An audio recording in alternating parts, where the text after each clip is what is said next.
साथियों, एलफ गोदारा चैनल पे आप लोगों का स्वागत है। और आज का हमारा विचार और वीडियो रहेगा 10वीं बोर्ड के बाद बच्चे कौन से सब्जेक्ट का चुनाव करें।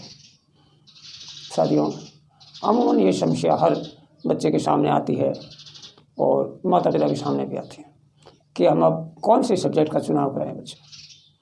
तो सब्जेक्ट तो कई हैं, जैसे आर्ट्स है, कॉमर्स है, साइंस है जिसमें मैथ है और साइंस बायो है।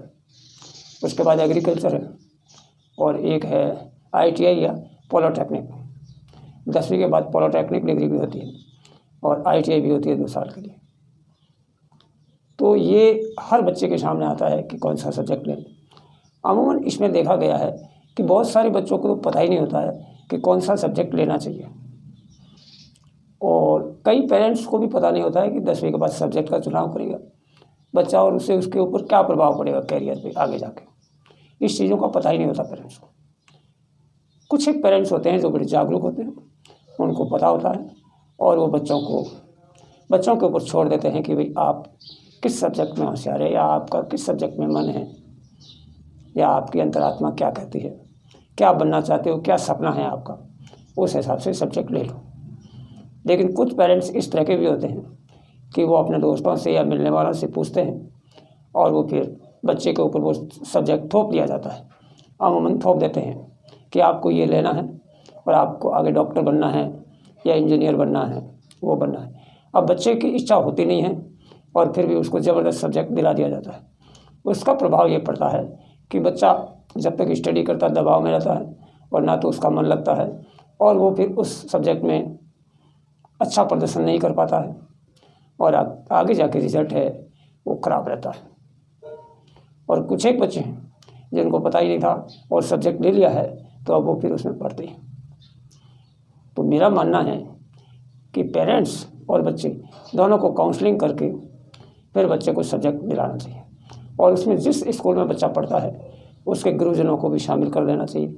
कुछ फीडबैक वहाँ से भी लेनी चाहिए कि किस सब्जेक्ट में बच्चा अच्छा है या अच्छा प्रदर्शन करता है, या इसकी हॉबी या इसका मन किस में है। उसी हिसाब से बच्चे को सब्जेक्ट दिलाया जाए।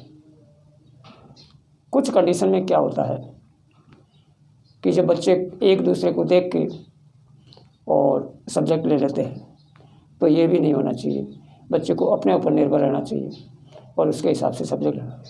कई बार ये कंडीशन आती है पेरेंट्स के सामने भी और बच्चों के सामने भी कि जहाँ बच्चा पढ़ता है वहाँ वो सब्जेक्ट उपलब्ध नहीं होता है। उस कंडीशन में बच्चे मजबूरी में वो सब्जेक्ट फिर ले लेते हैं। तो अगर ऐसी कंडीशन आती है तो माता पिता को ये सोचना चाहिए कि बच्चे की जिस सब्जेक्ट में रुचि है वो सब्जेक्ट दिलाया जाए, चाहे वो दूसरी स्कूल में भी हो, चाहे दूर भी हो। उसके लिए आपको किसी भी तरह की परेशानी अगर आ रही है तो उसको पेरेंट्स को उस परेशानी को झेलना चाहिए और सुलझाना चाहिए, और बच्चे को अपनी इच्छा से सब्जेक्ट को लेने देना चाहिए और उसको स्कूल चेंज करनी चाहिए। तो साथियों, ये थी सब्जेक्ट के बारे में बात भाई कि किस प्रकार से लोग सब्जेक्ट लेते हैं और क्या कंडीशन होती है। मेन जो बच्चे का कैरियर बनाने का जो टर्निंग पॉइंट है वो यही है 10वीं के बाद। यहीं से बच्चा अपना कैरियर निश्चित करता है, चाहे वो जाने अनजाने में करे या चाहे वो जानबूझ के करे या उसको पता हो। 10वीं के बाद ही मेन चीज़ है जो यहीं से उसका कैरियर डिसाइड होगा और वो अपना कैरियर बनाएगा। तो माता पिता को सब्जेक्ट लेते टाइम बच्चे के साथ काउंसलिंग करके, उसके साथ रह के, उसका सपोर्ट करके और उसके सब्जेक्ट का चुनाव करवाना चाहिए। तो सब्जेक्ट के ऊपर जो आज का विचार था कि भाई सब्जेक्ट बच्चे को किस तरह से दिलाया जाए, या सब्जेक्ट अलग अलग होते हैं तो सब्जेक्ट लेते टाइम क्या परेशानियां आती है या क्या गलतियां कर देते हैं, इसके बारे में था।